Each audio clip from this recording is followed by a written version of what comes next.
Study isn't just for the night before an assignment's due or the night before an exam. It's never too early or too late to develop good study habits. The sooner you get into a good study growth, the easier everything will be and the more your chances of getting good marks will improve.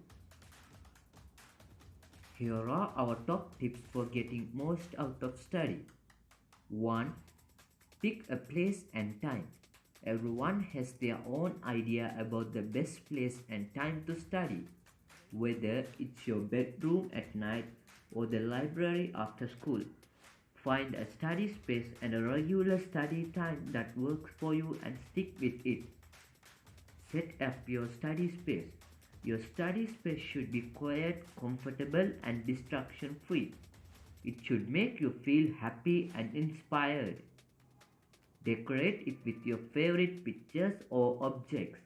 If you want to listen to music, pick a space that lets you to do that. Find your best time. Some people work better in the morning, others work better at night. Work out which time suits you and plan to study then.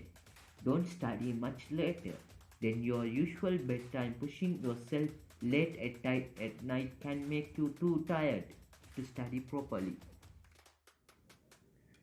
2. Study every day. If you study a little bit every day, you will be continually reviewing things in your mind. This helps you understand things.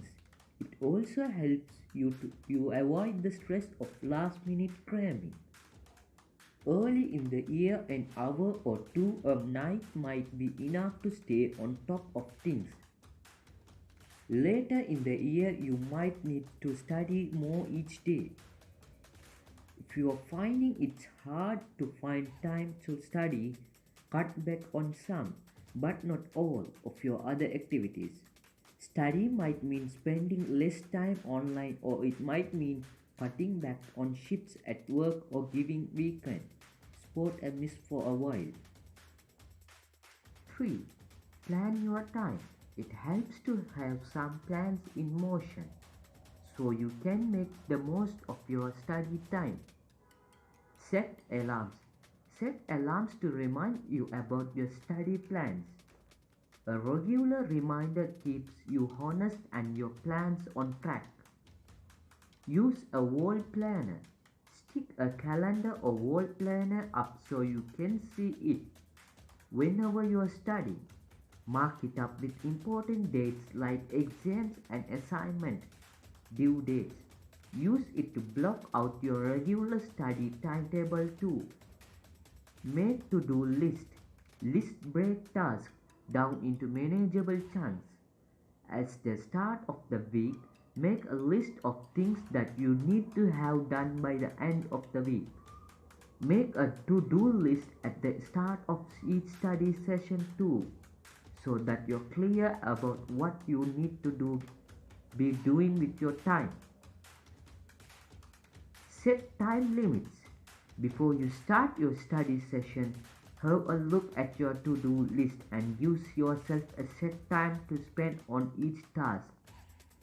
If you don't get something done in the set time, consider whether it's the best use of your time to keep going with it or to start working on someone else. 4. Discover your learning style. Most of us have a preferred way of learning. Get to know the learning style you're most comfortable with and study in the ways you learn best. Note that these styles are just a way to think about different studying techniques. They are not hard and fast rules that say you should only study in one way. Try each of these out and see which ways you prefer. Auditory learners prefer to learn by listening. Try reading your notes aloud and discussing them with other people. You might like to record key points and play them back. Visual learners to learn by seeing. Try using colors in your notes and draw diagrams to help represent key points. You could try to remember some ideas as images. Tactile learners prefer to Learn by doing. Try using techniques like role playing or building models to revise key points. 5. Review and revise. At least once a week, you should go back over the things you have studied in the class. Thinking things over can help you to understand the concept and help you remember when you need them the most. Quiz. Get a friend or family member to quiz you on key concepts. Offer to help your friends with their work too. Quizzes are a great way to get confident about what you know and find out what you still need to learn. Make your own study material. Think up some practice exam questions or create your own flashcards to help you study. This way you learn it all twice. Once when you make the study materials and once when you use them to revise.